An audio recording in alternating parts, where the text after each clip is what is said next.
Dahan-dahan mo itulak pa abante ang joystick. Okay.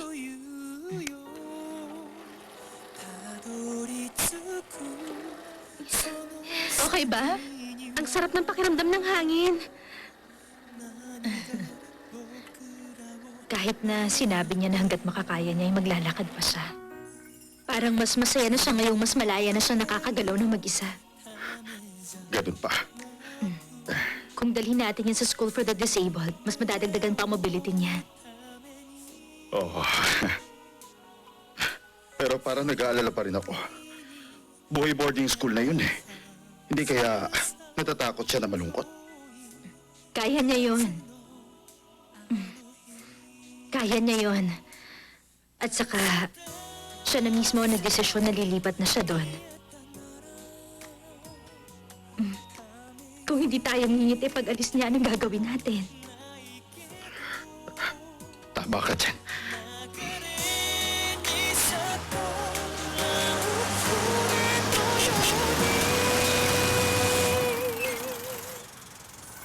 Hoy, bicycle boy! Sir. Pauwi ka na ba, ha? Opo. Halika na! Ha? Hoy, andito na ako!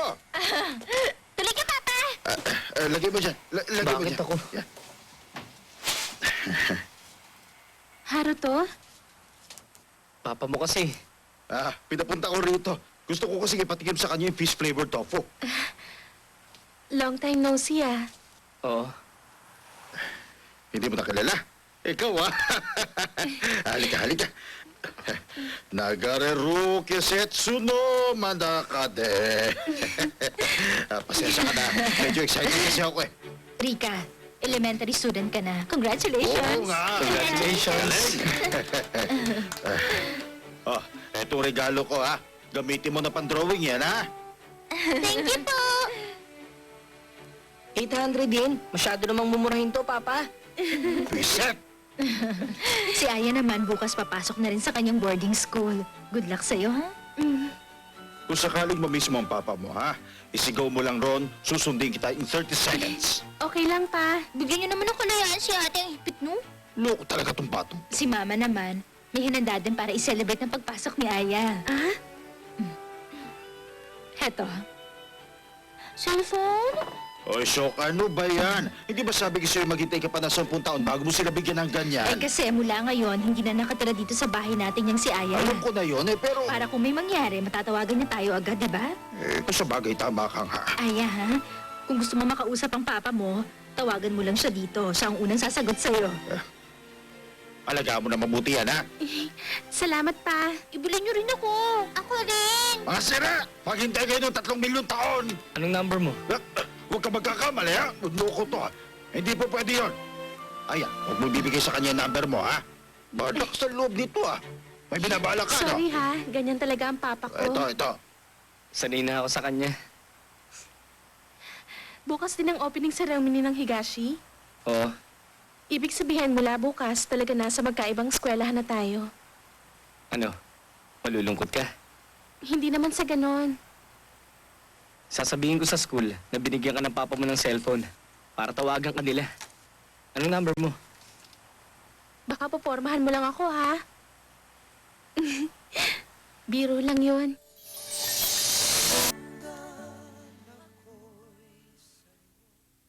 Higashiko!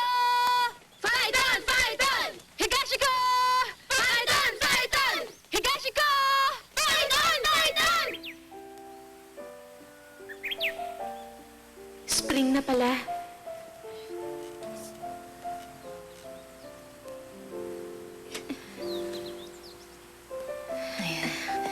Sa panahong ito, dapat masaya ka kahit nasan ka man. Pero ang dinadaanan ko sa ngayon ay ang pader na semento ng School for the Disabled. Kahit na dumating ang panahon ng spring,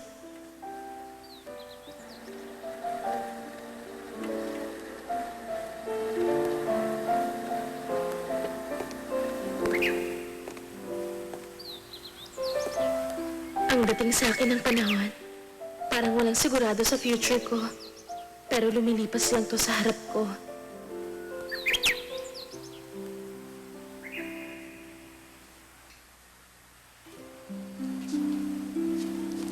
Kiyuchi!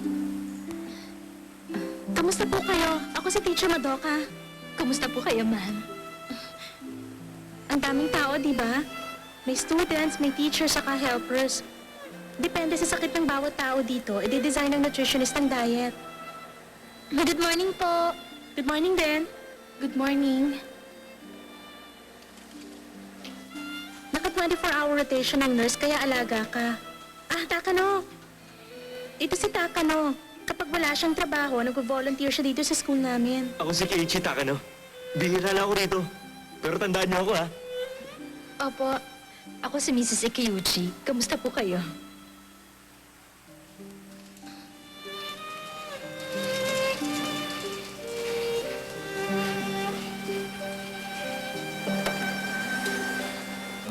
Lahat ng mga ito ay gawa ng mga estudyante sa school na to. Naghahanap sila ng mga kaya nilang gawin at ginagawa nila yan sa mga sarili nilang paraan.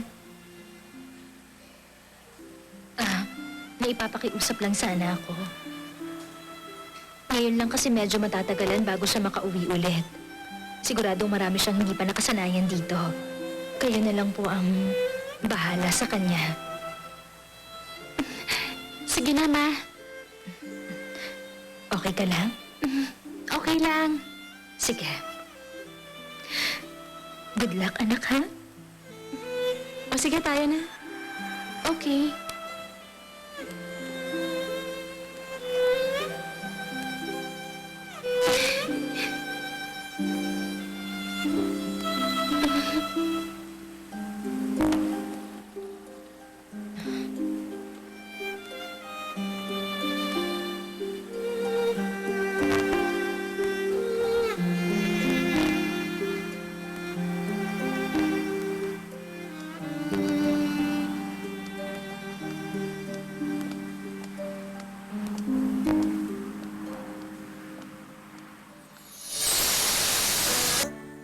Dito ang kwarto mo. Papasok kami. Ba't ganon? Walang tao dito.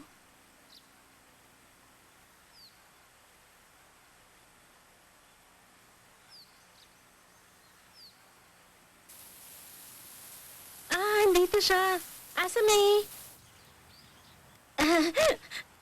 Magandang araw. Magandang araw. Siya nga palang roommate mo, Asami. Senpai mo siya ng 1 taon kaya magtanong ka na lang. Kayo nang bahala sa akin. Hinihintay kita. Ikaw si Aya Ikeuchi, di ba?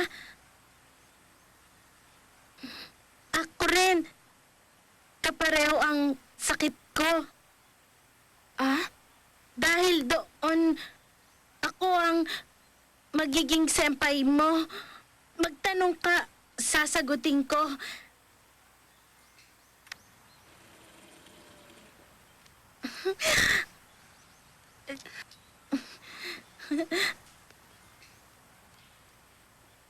Ganda, di ba? Ng garden na to. Ang gamit ko, tubig. Saka ang mainit na sinag ng araw. Para mapaganda ko ang bulaklak, iyan ang hilig ko.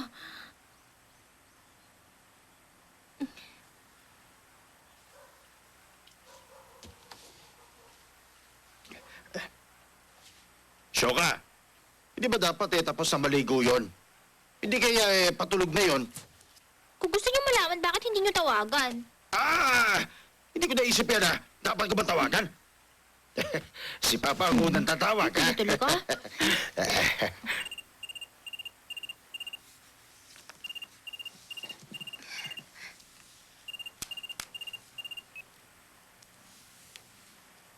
Hello?